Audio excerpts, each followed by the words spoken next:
Carolina avait vécu une vie marquée par des épreuves, mais aussi par une résilience qui la rendait inébranlable.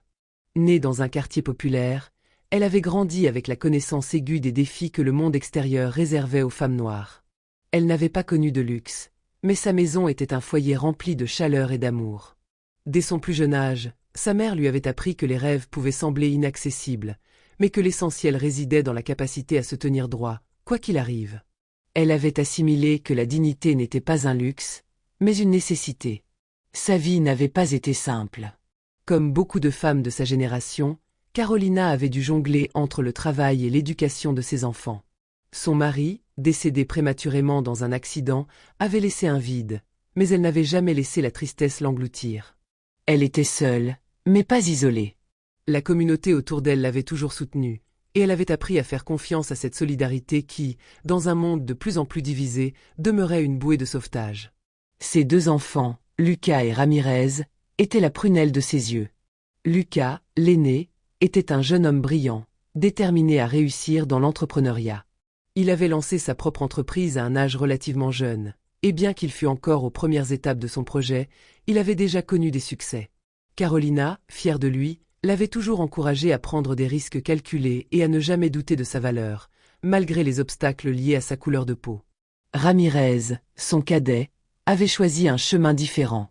Dès son plus jeune âge, il avait été fasciné par l'idée de servir la communauté. Contrairement à Lucas, qui avait suivi la voie de l'indépendance, Ramirez s'était engagé dans l'armée, déterminé à obtenir le respect qu'il pensait que seule la discipline militaire pouvait lui offrir. Au fil des années, il avait grimpé les échelons de la police, passant de simple agent à capitaine. Bien qu'il eût souvent dû faire face à des défis particuliers en raison de son origine, il avait su naviguer dans cet univers en suivant les règles, mais aussi en étant fidèle à ses principes. Pour Carolina, il représentait à la fois la fierté de sa réussite et le miroir des luttes qu'il devait mener au sein d'une institution marquée par des siècles de discrimination raciale. Carolina avait toujours veillé à ce que ses enfants comprennent que le monde n'était pas toujours juste, mais qu'ils ne devaient jamais se laisser abattre. Elle leur avait enseigné à reconnaître les injustices, à les dénoncer, mais aussi à savoir quand se battre et quand choisir la paix. Le respect, mes enfants, ne se demande pas, il se mérite, leur répétait-elle souvent. Lorsque Lucas décida de se lancer dans le monde de l'entrepreneuriat, Carolina lui parla de l'importance d'être irréprochable dans son travail. Si tu veux qu'on te regarde avec respect, Lucas, montre-le à travers tes actions, pas tes mots, lui disait-elle, convaincue que la réussite professionnelle était une arme puissante contre les préjugés. De son côté, Ramirez avait été plus réticent à discuter des luttes raciales avec sa mère, préférant se concentrer sur sa carrière et sur les sacrifices qu'il estimait nécessaires pour réussir. Mais Carolina savait qu'il portait, à sa manière, les poids invisibles du racisme institutionnel. Un après-midi, alors qu'elle s'apprêtait à faire des courses dans un quartier plus huppé de la ville, Carolina eut un mauvais pressentiment. Elle n'avait pas l'habitude de fréquenter ces quartiers, mais elle s'était rendue là-bas, déterminée à acheter un cadeau pour Lucas, qui venait d'ouvrir son nouveau magasin. Ce n'était qu'une petite sortie, mais pour elle, chaque moment de tranquillité était précieux. Mais ce jour-là, tout allait basculer. Alors qu'elle traversait une rue pavée bordée de boutiques chères et de restaurants élégants, un policier, jeune et visiblement imbu de son autorité, l'arrêta brusquement. Son nom était Martinez, et il semblait voir en Carolina un obstacle à son sens de l'ordre. « Vous, là, lança-t-il d'un ton sec, montrez-moi vos papiers. » Carolina s'arrêta dans son élan, déconcertée. Elle avait l'habitude de respecter les règles, mais ce genre d'interaction était étrange. Dans son quartier, les policiers la connaissaient, mais ici, elle n'avait aucune raison d'être inquiète. « Je n'ai rien fait de mal, jeune homme. »« Pourquoi me demandez-vous mes papiers ?» répondit-elle calmement, le regard fixé sur lui. « Ce n'est pas à vous de poser des questions, madame. Faites ce qu'on vous dit. » Il s'approcha d'elle, son regard dédaigneux glissant sur son visage. Martinez avait l'air de croire qu'il détenait toute la vérité, comme si la simple présence de Carolina, une femme noire dans ce quartier, était une transgression en soi. Carolina, bien que choquée par l'arrogance du policier, n'eut pas l'intention de s'énerver. Elle savait que sa réponse calme était sa seule arme. Mais ce que Martinez ignorait, c'était qu'elle n'avait pas seulement été élevée dans la dignité, elle avait aussi appris à rester maîtresse de ses émotions, même dans les moments les plus difficiles. Elle s'apprêtait à répondre, mais Martinez, d'un coup sec, la frappa violemment à la joue. La gifle résonna dans l'air, un bruit sec et brutal, et le monde sembla se suspendre. Carolina ne se laissa pas tomber. Elle resta sur ses pieds, son visage marqué par la violence du geste, mais son regard toujours fier et déterminé. Une vague de douleur traversa son corps, mais elle ne la laissa pas la contrôler. Ses pensées se précipitèrent. Pourquoi lui? Pourquoi maintenant? Elle savait qu'elle devait garder son calme, non seulement pour elle, mais aussi pour tous ceux qui pourraient être témoins de cet abus de pouvoir. Martinez, en revanche, semblait croire que sa violence était justifiée. Il attendait une réaction, un cri, un geste de défi. Mais ce qu'il reçut en retour ne correspondait pas à ses attentes. Carolina ne s'effondra pas, ne l'insulta pas, mais elle ne se laissa pas non plus désarmer. Elle se redressa et, d'une voix tranquille mais ferme, dit « Je vais porter plainte. Ce que vous avez fait est inacceptable. » La scène attira immédiatement l'attention des passants. Certains, indignés, se mirent à filmer discrètement avec leur téléphone, tandis que d'autres murmurèrent entre eux, choqués par l'attaque injustifiée. Unsilenced peasant installa auto de Carolina et de el agent Martinez. L'air était chargé de tension, une tension qui semblait presque palpable. Carolina, bien que secouée par la violence du geste, resta debout, les bras toujours le long du corps, son regard impassible. Mais derrière cette apparente sérénité, son cœur battait fort, non pas de peur, mais de douleur et d'indignation. Elle connaissait ce genre de violence, pas nécessairement dans sa chair, mais dans l'histoire de son peuple, dans les récits de ceux qui avaient été humiliés avant elle et dont elle portait aujourd'hui l'héritage. Un vieil homme, assis sur un banc non loin de là, secoua la tête et murmura. Ça recommence. Toujours la même histoire. Une femme plus jeune s'approcha timidement et demanda. Madame, vous allez bien? Carolina hoca lentamente la tête. Elle refusait d'être vue comme une victime brisée. Elle avait traversé bien trop d'épreuves pour laisser une gifle définir qui elle était. Mais alors qu'elle tentait de reprendre son souffle, un homme parmi la foule se précipita pour avertir le capitaine Ramirez, qui se trouvait à quelques rues de là. Lorsqu'il arriva sur place en courant, son regard balaya immédiatement la scène. Il vit sa mère, droite et fière, mais la joue marquée par la gifle. Un frisson glacé parcourut son échine. Le sang de Ramirez ne fit qu'un tour. L'image de sa mère, une femme qu'il respectait plus que tout, humiliée ainsi par l'un de ses propres hommes, le transperça comme une lame. Son regard se posa sur Martinez, toujours campé devant Carolina, l'air confus mais pas encore conscient de la gravité de ses actes. « Martinez !» cria-t-il d'une voix tranchante, faisant sursauter plusieurs personnes. « Reculez immédiatement. » Le silence se fit encore plus profond. Martinez, surpris d'entendre son nom prononcé avec autant d'autorité, leva les yeux et aperçut son supérieur.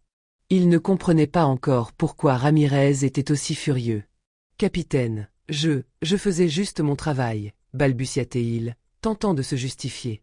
Ramirez s'avança d'un pas rapide, ses traits crispés par la colère. « Ton travail » s'emporta-t-il. « Tu as levé la main sur ma mère, Martinez. Tu oses encore me parler de travail. » Martinez sentit la sua perla sa son front. Il ouvrit la bouche, mais aucun mot ne sortit. La révélation tomba comme un coup près. La foule réagit aussitôt. Des exclamations de stupeur fusèrent. Certains chuchotèrent entre eux, d'autres fixèrent Martinez avec un mélange de dégoût et d'indignation. Le jeune policier était piégé. Il savait qu'il avait mal agi, mais son orgueil l'empêchait de l'admettre. Son regard si fit fuyant, oscillant entre Carolina et Ramirez. Il baissa les yeux, honteux, mais trop fier pour s'excuser. Carolina, toujours calme, le regarda avec une étrange douceur, une forme de compassion mélangée à une déception profonde.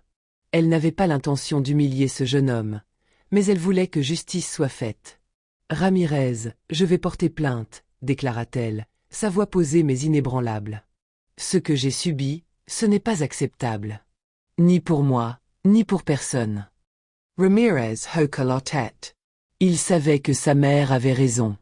Il savait aussi que, peu importe le lien qui les unissait, il devait agir en homme de loi, et non en fils. « Je suis désolé, maman, » souffla-t-il. « Je vais faire en sorte que cela ne reste pas impuni. » Son regard si durcit and si posant sur Martinez. Dépose ton arme et ton insigne, Martinez. Tu es suspendu immédiatement. Une enquête interne sera menée. Le jeune policier ouvrit la bouche, choqué, mais face à l'implacable autorité de Ramirez et au regard accusateur des passants, il obéit sans protester. Pendant ce temps, Carolina, bien que touchée par l'incident, refusa de laisser sa dignité être réduite à cette gifle. Elle savait que ce combat n'était pas seulement le sien. Il était celui de toutes les personnes humiliées et marginalisées à cause de leur couleur de peau. Et aujourd'hui, elle venait d'écrire un nouveau chapitre de cette lutte, non pas par la violence, mais par la résilience et la justice. Le procès contre Martinez fut largement médiatisé. Les images de la gifle, immortalisées par les vidéos des passants, tournèrent en boucle sur les réseaux sociaux et les chaînes d'information. L'indignation fut immédiate et massive, ravivant le débat sur les violences policières et les discriminations systémiques. Carolina, malgré l'attention soudaine, ne cherchait ni la célébrité ni la vengeance. Ce qu'elle voulait, c'était une prise de conscience collective et un véritable changement au sein des forces de l'ordre. Dès le début de la procédure, Carolina insista sur un point fondamental. Ce procès ne devait pas être uniquement celui de Martinez, mais celui d'un système qui, trop souvent, couvrait de tels comportements. Elle voulait que son combat serve d'exemple, non pas pour nourrir la colère, mais pour ouvrir la voie à une réforme réelle. Elle demanda alors à son fils, le capitaine Ramirez, de témoigner contre Martinez. Elle savait que cela le mettait dans une position délicate, tiraillée entre son devoir envers sa mère et la solidarité professionnelle qui régnait dans les rangs de la police. Mais elle connaissait son intégrité, elle savait qu'il comprendrait que la justice devait primer sur la loyauté aveugle. Le jour du témoignage de Ramirez, la tension était palpable dans la salle d'audience. Lorsqu'il prit la parole, il parla avec gravité. « Servir et protéger, c'est ce que nous avons juré de faire. » Mais lorsqu'un policier abuse de son pouvoir, lorsqu'il lève la main sur une citoyenne sans justification, et pire encore, lorsqu'il humilie une femme qui n'a commis aucun crime, alors nous trahissons ce serment. Mon uniforme ne me permet pas de fermer les yeux sur une injustice, même lorsque le coupable porte le même insigne que moi. Les témoignages des passants, les vidéos accablantes et la déclaration de Ramirez formèrent un dossier implacable contre Martinez. L'avocat de la défense tenta d'argumenter qu'il s'agissait d'un simple « dérapage », d'une réaction excessive dans une situation tendue. Mais face aux preuves évidentes et à la pression publique, cette ligne de défense s'effondra rapidement. Le verdict fut sans appel. Martinez fut renvoyé de la police. En outre, le tribunal lui imposa de suivre une formation obligatoire sur la gestion des préjugés raciaux et l'usage de la force, une sanction qui marquait une volonté de réforme plutôt qu'une simple punition. Après le procès, Carolina et Ramirez s'éloignèrent du tumulte des journalistes et des caméras pour partager un moment en tête-à-tête. Assis sur un banc, loin du bruit et de l'agitation, ils contemplèrent le coucher du soleil, profitant de ce silence après la tempête. Ramirez, visiblement secoué, baissa la tête et murmura. « Maman, je n'ai jamais imaginé que ça pourrait arriver. Si j'avais su, j'aurais agi plus tôt. » Carolina posa une main douce sur celle de son fils. « Tu as agi comme tu pensais qu'il fallait agir, mon fils. » Mais parfois, la justice ne se trouve pas dans les règles qu'on nous impose, mais dans ce que l'on décide de défendre, même quand cela nous coûte. Ramirez serra les lèvres, réfléchissant aux paroles de sa mère. Ce procès n'avait pas seulement révélé la faute de Martinez. Il avait aussi mis en lumière les failles profondes d'un système qui exigeait une obéissance aveugle au détriment de la morale. Il releva les yeux vers Carolina et lui dit d'une voix émue. « Je suis fier de toi, maman. » Elle lui adressa un sourire tendre avant de le prendre dans ses bras. Cette épreuve n'avait pas seulement été une bataille contre un policier arrogant. C'était aussi une victoire pour leur famille, une preuve que l'honneur et la dignité pouvaient triompher, même dans les pires tempêtes. Quelques mois plus tard, Carolina fut invitée à une grande conférence sur les droits civiques. Elle monta sur scène sous les applaudissements d'un public composé de militants, de citoyens engagés et de jeunes aspirant à un avenir plus juste. Son discours, puissant et inspirant, toucha les cœurs. « Nous ne pouvons pas changer le passé, déclara-t-elle, sa voix résonnant dans la salle, mais nous avons le pouvoir de façonner l'avenir. Ce pouvoir, c'est notre voix. C'est notre courage. C'est notre capacité à dire non lorsque l'injustice frappe à notre porte. Et ce pouvoir, personne ne peut nous le retirer. » Dans le public, Ramirez l'écoutait, le regard rempli de fierté. Il savait que cet événement n'était qu'un début. Inspiré par le combat de sa mère, il décida d'utiliser son propre rôle pour promouvoir une police plus juste, plus humaine, où le respect primerait sur l'autorité aveugle. Ensemble, ils démontraient que même dans les moments les plus sombres, il y avait toujours une possibilité de rédemption et de transformation, tant que l'on choisissait de ne jamais céder à l'indifférence.